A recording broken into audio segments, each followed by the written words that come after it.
बिस्मिल्लाहिर्रहमानिर्रहीम। पढ़ते हैं आज राउट्स लॉ।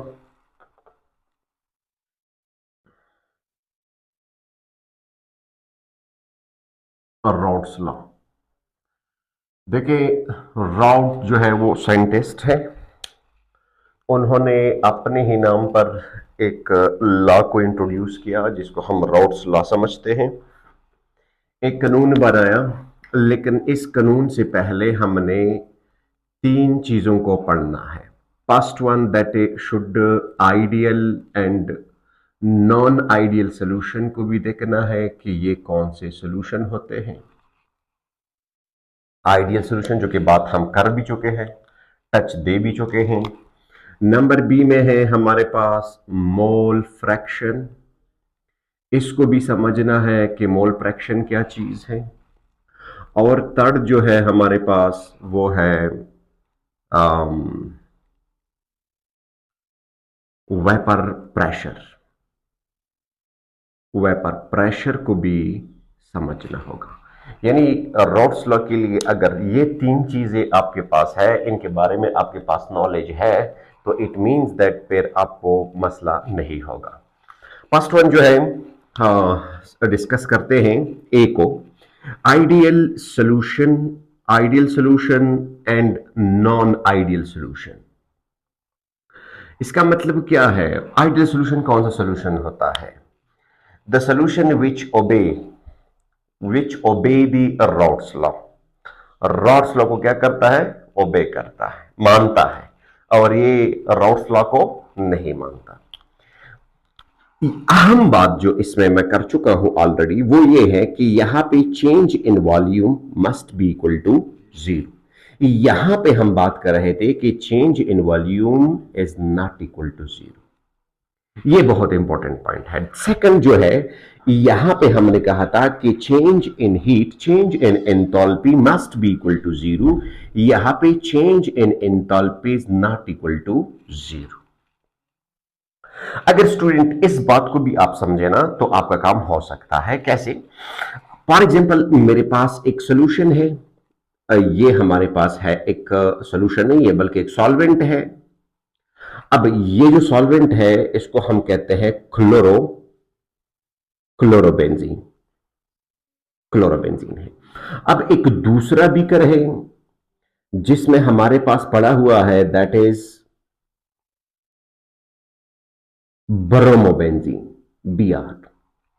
अब देखिए, chlorobenzene, bromobenzene, ethanol, methanol, toluene, ये सारे जो अक्सर एक दूसरे के साथ molecular mass wise, structure wise match करते हो ऑर्गेनिक में, तो वो मोस्टली आइडियल सोल्यूशन बनाते हैं। इस आइडियल सोल्यूशन का मतलब क्या है? अब देखिए स्टूडेंट, ए एक मॉलिक्यूल है, ये जो क्लोरोबेंजीन की बात कर रहा हूं, और ये भी क्लोरोबेंजीन का एक मॉलिक्यूल है। मैं मॉलिक्यूल ले रहा हूं, ये भी एक मॉलिक्यूल है और ये भी मॉलिक्यूल है। अब देखिए, इसको इस मॉलिक्यूल को हम समझते हैं फॉर एग्जांपल ए इंटू ए। यानी ए के दरमियान ये इंटरेक्शन है, डाइफोल डाइफोल इंटरेक्शन होगा, या for example London dispersion force होगा। अब इसी तरह ब्रोमोबेंजीन में बी से स्टार्ट है, चलो बी करते हैं, बी के दरमियान क्या है? इंटरेक्शन है। यानी यहां पर मॉलिक्यूल, यानी 1 लीटर मैंने फॉर एग्जांपल ये लिया है, या हाफ लीटर, यानी फॉर एग्जांपल इसको मैंने लिया है पायो 100 सेंटीमीटर क्यूब, और इसको भी हमने लिया है पायो 100 सेंटीमीटर क्यूब। अब स्टूडेंट चेक करें, ये दोनों को हमने 500 सेंटीमीटर क्यूब तक लिया है। अब इन दोनों का एक सोल्यूशन, अब एक यानी ये क्लोरोबेंजीन का आपस में इंटरेक्शन है, यहां पे ब्रोमोबेंजीन का आपस में इंटरेक्शन है। ये मॉलिक्यूल आपस में क्या कर रहे हैं? इंटरेक्ट कर रहे हैं। अब इनको हम एक किस में डाल लेते हैं? 1 लीटर इसको बनाते हैं। अब ये बात आपने जहन में रखना होगा कि ये सोल्यूशन कैसे आइडियल है। अब देखिए, ये 500 सेंटीमीटर क्यूब मैंने लिया है और ये भी 500 सेंटीमीटर क्यूब मैंने लिया है, तो ये बन जाएगा 1000 सेंटीमीटर क्यूब। हालांकि ये ऐसा नहीं होता। जिन लिक्विड के वॉल्यूम में फर्क नहीं आता, यानी जिन लिक्विड्स को अगर आप सोल्यूशन यानी सोल्यूशन बनाते हैं, सोल्यूशन बनाते वक्त इसकी वॉल्यूम में चेंज नहीं आया, तो इसका मतलब ये हुआ कि change in volume is equal to zero. It mean this solution should be ideal solution. और ये हमारे पास क्या है, एक आइडियल सोल्यूशन है। लेकिन ये ऐसा क्यों होता है कि इनके वॉल्यूम में फर्क नहीं आता? वो इसलिए नहीं आता, ए के दरमियान जो इंटरेक्शन था और वो बी के दरमियान इंटरेक्शन बी होगा, और ये इंटरेक्शन ए बी के दरमियान बी होगा। यानी पहले ए के दरमियान जो इंटरेक्शन था, मॉलिक्यूल के दरमियान जो फोर्स था, यानी हाइड्रोजन बॉन्ड था या डाइफोल डाइफोल इंटरेक्शन था या लंडन डिस्पर्जन फोर्स था। अब इन दोनों की यानी ब्रोमोबेंजीन के मॉलिक्यूल के दरमियान जो इंटरेक्शन था, क्लोरोबेंजीन के मॉलिक्यूल के दरमियान जो इंटरेक्शन था, वो हमारे पास सॉल्यूशन में भी वही इंटरेक्शन है। तो ऐसी सॉल्यूशन को हम क्या समझते हैं? ऐसी सॉल्यूशन को हम आइडियल सॉल्यूशन ही समझते हैं स्टूडेंट। इसको ऑलरेडी मैं टच दे चुका। अब फॉर एग्जांपल आप एक वाटर को ले लो। आप फॉर एग्जांपल वाटर के बाद आप किसी ऐसे पोलर कंपाउंड को ले लो, लाइक सल्फ्यूरिक एसिड है, नाइट्रिक एसिड है, तो वो आपको क्या देगा? नॉन आइडियल सोल्यूशन देगा। अब हमारे पास ये जो सोल्यूशन बनेगा, ये बन रहा है। अब इसके बरअक्स अगर आपसे कोई क्वेश्चन करे कि ये 500 सेंटीमीटर क्यूब तक लिया है, ये भी 500 सेंटीमीटर क्यूब तक लिया है, अगर हम सोल्यूशन बनाए दो कंपाउंड से, उनका वॉल्यूम 1000 पिक्स ना आए, या 1000 से ज्यादा 1001 आ जाए, या 998 999 सेंटीमीटर क्यूब आ जाए, तो ऐसी सोल्यूशन को हम क्या समझते हैं? नॉन आइडियल सोल्यूशन समझते हैं। तो ये ऑलरेडी कंसेप्ट जो है, ये ऑलरेडी हो चुका है एक बार। अब दूसरा जो पॉइंट है वो है कि आइडियल को आपने समझना है। दूसरा पॉइंट जो है वो है किस चीज का? मोल फ्रैक्शन का। स्टूडेंट, मोल फ्रैक्शन जिस तरह बाकी कंसंट्रेशन की यूनिट्स थे, कि मोल फ्रैक्शन को हम मोस्टली मोल फ्रैक्शन को आप समझे, फॉर एग्जांपल एक सोल्यूशन मैंने लिया है, इसको समझो। फॉर एग्जांपल इस सोल्यूशन में हमारे पास दो कंपोनेंट है, एक कंपोनेंट ये है और दूसरा कंपोनेंट बी है। ये कंपोनेंट बी है, दो कंपोनेंट्स हैं। अब इसको ए सॉल्वेंट कहा जाता है और इसको बी सॉल्वेंट कहा जाता है। दोनों सॉल्वेंट है, लाइक दोनों लिक्विड लिक्विड सोल्यूशन है। अब दोनों सॉल्वेंट है। मोल फ्रैक्शन जो है इसको हम रिप्रेजेंट करते हैं बाय एक्स। एक्स से रिप्रेजेंट करते हैं। अगर मैंने मोल फ्रैक्शन की बात करते हैं, अगर मोल फ्रैक्शन का मतलब क्या है? जिस तरह परसेंटेज कंपोजिशन है, जिसमें हम बात करते हैं number of moles of solute या mass of solute in gram divided by या dissolve in 100 gram of solvent या 100 ग्राम ऑफ सोल्यूशन। तो इसी तरह ये भी है कि number of moles of solute A component, अगर मैं मोल फ्रैक्शन मालूम करना चाहूं ए का, number of moles of A, number of moles of A divided by total number of moles of solution, यानी इसमें जो आपने डिवाइड करना है, आपने डिवाइड करना है, किससे डिवाइड करोगे? टोटल नंबर ऑफ मोल से डिवाइड करोगे। फॉर एग्जांपल इस ए एंड बी की में मैंने क्या डाला है? चलो इसको हम करते हैं कि 10 ग्राम मैंने NaCl को डाला है और फॉर एग्जांपल 100 ग्राम सोल्यूशन बना है, 100 ग्राम सोल्यूशन बना है। इसका मतलब क्या हुआ? इसका मतलब है weight by weight percentage composition. हाँ, weight by weight percentage composition है, लेकिन ये हमारे पास 10% सोल्यूशन है। अगर मुझसे कोई क्वेश्चन करे कि सर ए कंपोनेंट और बी कंपोनेंट दोनों का आप क्या करो, दोनों का आप मोल फ्रैक्शन मालूम करो, तो ये मुश्किल नहीं है, इसे आपने घबराना नहीं है। अब देखिए, number of mole of A, number of mole of A 10 gram को, 10 ग्राम को NaCl है और 52.5 ग्राम पर मोल पे क्या करो? डिवाइड करो, तो ये आपके पास आ जाएगा, क्या आ जाएगा?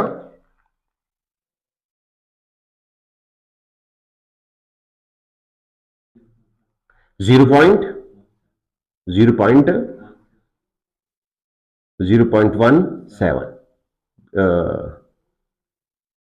मोल। मैंने मोल मालूम करना है, नहीं, मोल की यूनिट है, मोल फ्रैक्शन की यूनिट नहीं होगा। अब देखिए 0.17 मोल, अब देखिए मैंने किस चीज का मोल, अब ग्राम को मैंने मोल में कन्वर्ट किया और मुझे चाहिए मोल फ्रैक्शन में क्या, नंबर ऑफ मोल। अब नेक्स्ट, अब देखिए मैंने 10% सोल्यूशन बनाया है, लेकिन स्टूडेंट एक चीज याद रखना, यहां पे मैंने जो सॉल्वेंट लिया है या सॉल्यूट मैंने ग्राम में लिया है या सॉल्वेंट मैंने ग्राम में लिया है, ये 100 ग्राम नहीं होगा, टोटल को मैंने 100 ग्राम बनाना है। तो इसका असली मकसद यह है कि इसमें यहां पे ग्राम जो है वो 90 होगा, क्योंकि हम तो कहते हैं ना कि 10% यानी 10 यानी परसेंटेज कंपोजिशन क्या है, 10 grams of solute when dissolve in 100 grams of solution. 100 grams of solution का मतलब है कि इसमें 10 ग्राम हमारे पास क्या है, सॉल्यूट है, और 90 ग्राम हमारे पास क्या है, सॉल्वेंट है। तो अब 90 ग्राम्स आप, ये क्या है, ये हमने फॉर एग्जांपल रखा हुआ है वाटर, वाटर को रखा है यहां पर। वाटर 90 ग्राम को आप डिवाइड करो 18 ग्राम पर मोल को, 18 ग्राम पर मोल पे क्या करो, डिवाइड करो, तो ये हमारे पास आ जाएगा 5, यानी 5 मोल आ जाएगा। अब नंबर ऑफ मोल यानी इसमें, इस कंपोनेंट में, इस सॉल्यूशन में हमारे पास नंबर ऑफ मोल कितने हैं, यानी हमारे पास 0.17 मोल क्या है, NaCl है, और इसमें 5 मोल क्या है, 5 मोल H2O है। मैं तरीका बता रहा हूं कि परसेंटेज कंपोजिशन को भी आप मोल फ्रैक्शन में चेंज कर सकते हैं, if you are clear. Simple सी बात है, अगर आप क्लियर हो तो आप चेंज कर सकोगे। अब ये भी नंबर ऑफ मोल में आ गया, ये भी नंबर ऑफ मोल में आ गया, हमारे पास मोल फ्रैक्शन में क्या, अब अगर मैं XA को क्या मानू, XA को NaCl मानू, तो is equal to number of mole of NaCl divided by total number of mole anti total number of mole. तो NaCl का नंबर ऑफ मोल क्या है, 0.17 डिवाइडेड बाई, अब पायो प्लस 0.17, पायो 0.17 आता है, 0.17। अब यहां पर भी यूनिट मोल है, यहां पर भी यूनिट क्या है, मोल है, तो मोल मोल के साथ कैंसिल आउट हो जाएगा, तो ये हमारे पास रिजल्ट आ जाएगा 0.032। ये हमारे पास मोल फ्रैक्शन बना, किस चीज का, हमारे पास ए कंपोनेंट का मोल फ्रैक्शन बना। इसका मतलब है कि number of mole of NaCl इस सॉल्यूशन में 0.32 मोल है, बराबर। इस सॉल्यूशन में, सॉल्यूशन की बात करूं, इस सॉल्यूशन में हमारे पास number of mole of A component कितना है, इतना है। अगर आप चाहोगे कि मैं number of mole of B को निकाल दूं, तो ये मसला नहीं है। फॉर एग्जांपल नंबर ऑफ यानी मोल फ्रैक्शन ऑफ क्या रहता है, वाटर रहता है, NaCl को तो मैंने मालूम किया, वाटर रहता है, is equal to 1 minus x mole fraction of NaCl। Simple सी बात है, डायरेक्ट कर दो। 1 माइनस एक्स NaCl का मतलब क्या हुआ कि number mole fraction of water is equal to 1 minus 0.032, तो ये हमारे पास क्या आता है, 0.96। ये हमारे पास मोल फ्रैक्शन बना, किस चीज का, वाटर का बना। अब स्टूडेंट देखें, number of moles of fraction का मतलब है कि आपने number of moles of fraction अगर मालूम करना है, तो इसका मतलब है कि number of moles of A component divided by total number of मोल, यानी सॉल्यूशन। अब देखिए हम परसेंटेज में क्या बात कर रहे थे, हम परसेंटेज में यही बात कर रहे थे, percentage is equal to number यानी ग्राम्स ऑफ यानी सॉल्यूट, यानी grams of solute divided by grams of solution, इस तरह बात कर रहे थे। तो इसमें भी इस तरह है, इसमें भी मसला नहीं है। टोटल नंबर ऑफ मोल्स का मतलब है सॉल्यूशन का मोल, यानी यहां पे सॉल्यूशन का मोल लगाएंगे, सॉल्यूट एंड सॉल्वेंट का मोल लगाएंगे, और ऊपर हमने इंडिविजुअल सॉल्यूट का मोल लेना होगा या सॉल्वेंट का मोल लेना होगा, जिनके जरिए से हम मोल फ्रैक्शन मालूम कर सकते हैं। लेकिन you must concern that the mole fraction should be in mole, and mole mole के साथ क्या कर जाएगा, कट जाएगा, और इसका कोई यूनिट नहीं होता। लेकिन ये भी याद रखना कि मोल फ्रैक्शन हमेशा के लिए 1 के बराबर या 1 से कम होगा, लेकिन 1 से कभी ग्रेटर नहीं होगा। दिस इज नॉट पॉसिबल कभी भी। जिस तरह हम परसेंटेज की बात करते हैं कि परसेंटेज 100 से अबाउ नहीं होता, इसी तरह मोल फ्रैक्शन भी 1 से अबाउ नहीं होता। तो ये था सेकंड पॉइंट मोल फ्रैक्शन। अब जाते हैं नेक्स्ट टर्म्स की तरफ, that is vapour pressure of a solution. देखें वेपर प्रेशर का मतलब क्या है। देखिए स्टूडेंट, ये ऑलरेडी आपने लिक्विड चैप्टर में ये पढ़ा होगा कि हमारे पास एक कंटेनर है जिसमें मैंने लिक्विड डाला हुआ है। अब देखिए लिक्विड मैंने डाला हुआ है और ये लिक्विड में देखिए, हाँ, फॉर एग्जांपल वाटर है या फॉर एग्जांपल कोई वोलेटाइल लिक्विड है, मेथनॉल है। अब देखिए इसमें वो मॉलिक्यूल जिनकी किनेटिक एनर्जी क्या कर जाती है, हाई कर जाती है। अब फॉर एग्जांपल इन मॉलिक्यूल की किनेटिक एनर्जी, यानी ये इस मॉलिक्यूल की नहीं, इस मॉलिक्यूल की किनेटिक एनर्जी हाई हो गई, इसकी भी हाई हो गई, इसकी भी हाई हो गई, और इसकी भी हाई हो गई, और इसकी भी हाई हो गई। अब नीचे वाले जो मॉलिक्यूल है इसकी किनेटिक एनर्जी क्या है, लो है, दैट्स व्हाई ये नीचे है, सरफेस से बिल्कुल नीचे मॉलिक्यूल्स है। और इन मॉलिक्यूल पे चारों तरफ से क्या है, फोर्स ऑफ अट्रैक्शन है, दैट्स व्हाई ये ऊपर जाने की कोशिश नहीं। हाँ, अगर इसको कहीं से एनर्जी मिली तो ये भी ऊपर जाने की कोशिश करेगा। अगर ये ऊपर जाए, अब देखिए यहां पर ये जो हो रहा है ये ऑपरेशन इसको कहते हैं, ऑपरेशन हो रहा है, ये ऑपरेशन फिनोमेना है कि एक मॉलिक्यूल जा रहा है, एक वेपर जा रहा है, एक वेपर क्या करे, ऑपरेट हो रहा है। लेकिन कहां पे ऑपरेट हो रहा है, एस्केप हो रहा है एटमॉस्फेयर में, इसमें एटमॉस्फेयर में। यदि आप कह सकते हैं कि ऑपरेशन ओपन सरफेस, यानी ओपन सरफेस, ओपन कंटेनर रखा हुआ है। अब वेपर प्रेशर का मतलब क्या है, यहां पर हम वेपर प्रेशर को डिफाइन तो नहीं कर सकते, हम वेपर प्रेशर तब डिफाइन कर सकते हैं जब हमारे पास कंटेनर क्या हो, क्लोज्ड हो। अब यही प्रेशर, यही वेपर्स जो है, यही वेपर्स हैं जिनकी किनेटिक एनर्जी क्या है, हाई है, क्या है, हाई है। अब इसकी यानी डिपेंड करता है, वेपर प्रेशर भी डिपेंड करता है, डिपेंडेंट है किस पर, एवोपरेशन पर। एवोपरेशन होता हो तो वेपर प्रेशर होगा। अब यहां पर अगर वेपर्स जाते हैं तो यहां पे क्या कर जाते हैं, यहां पे ये अपनी एनर्जी क्या करती है, लॉस करती है।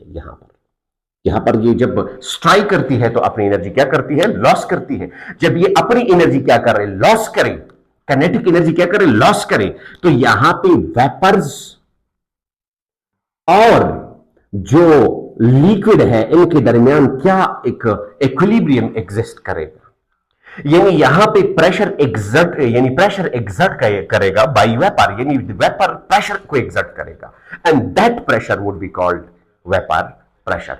तो वेपर प्रेशर डिपेंड करता है इंटरमॉलिक्यूलर फोर्स पर। वेपर प्रेशर देखिए ये जो मॉलिक्यूल है ये क्या कर रहे हैं, प्रेशर एग्जर्ट करेंगे। अब देखिए ये जब ऊपर जाते हैं ना, इस यानी तो एस्केप तो नहीं हो रहे, यहां पर क्या कर रहे हैं, जमा हो रहे हैं, तो इनकी वेपर्स और लिक्विड के दरमियान क्या एग्जिस्ट करेगा, इक्विलिब्रियम एग्जिस्ट करेगा। और फिर मैंने कहा कि यहां पे कुछ फैक्टर्स है जिन फैक्टर की वजह से वेपर प्रेशर क्या करेगा, ये इफेक्ट होगा। अब देखिए वेपर प्रेशर जो है ये अगर आप चेक करें टेम्परेचर को ये डायरेक्ट रिलेट करता है। अगर टेम्परेचर आप दोगे, हीट देंगे, तो ये वेपर प्रेशर को क्या करेगा, एनहांस करेगा, इंक्रीज करेगा, क्योंकि वेपरेशन इंक्रीज होता है टेम्परेचर से। अदरवाइज एवोपरेशन जो फिनोमेना है, एवोपरेशन जो प्रोसेस है वो एट ऑल टेम्परेचर होता है, उनके लिए टेम्परेचर की जरूरत नहीं होती। लेकिन आप चेक कर लीजिए वेपर प्रेशर इसी तरह इनवर्स रिलेशन है किसके साथ, आईएमएफ के साथ, इंटरमॉलिक्यूलर फोर्स के साथ। अगर आपके पास एक ऐसा लिक्विड है जिनमें हाइड्रोजन बॉन्ड पाया जाता है, तो हाइड्रोजन बॉन्ड पाए जाने का मतलब यह है कि वहां पे स्ट्रॉन्ग इंटरमॉलिक्यूलर फोर्स है। अब स्ट्रॉन्ग अब देखिए हाइड्रोजन बॉन्ड स्ट्रॉन्ग है, हाइड्रोजन बॉन्ड क्या है, स्ट्रॉन्ग है किससे, डाइफोल इंटरेक्शन से। और ये स्ट्रॉन्ग है किससे, लंदन डिस्पर्जन फोर्स से। अगर एक मॉलिक्यूल में हाइड्रोजन बॉन्ड पाया जाता है तो याद रखो इसका वेपर प्रेशर कम होगा, क्योंकि इसका आईएमएफ स्ट्रॉन्ग है। अब कम होने का मतलब यह है कि यहां पर एवोपरेशन आसानी से नहीं होता, यानी मॉलिक्यूल एवोपरेट होंगे तो वेपर प्रेशर होगा। अगर मॉलिक्यूल एवोपरेट नहीं होते, अगर मॉलिक्यूल वेपर में चेंज नहीं होते, तो वेपर प्रेशर कहां से होगा। तो दैट्स व्हाई हम कह सकते हैं कि वेपर प्रेशर जो है वो इंटरमॉलिक्यूलर फोर्स को क्या है, इनवर्स रिलेशन है। स्टूडेंट यहां तक काफी है, क्योंकि वेपर प्रेशर हमारा टारगेट नहीं है, मोल फ्रैक्शन हमारा टारगेट नहीं था, ideal and non ideal solution हमारा टारगेट नहीं था। लेकिन फिर भी आपने इन तीन फैक्टर्स को, अगर आपने राउट्स लॉ को समझना है तो इन तीन फैक्टर्स को आपने समझना होगा। लेकिन ये भी याद रखिए स्टूडेंट कि मैं फिर राउट्स लॉ को जब डिफाइन करूंगा या मैं राउट्स लॉ पर बात करूंगा तो मैं इन तीन फैक्टर्स को टच नहीं दूंगा। Thank you.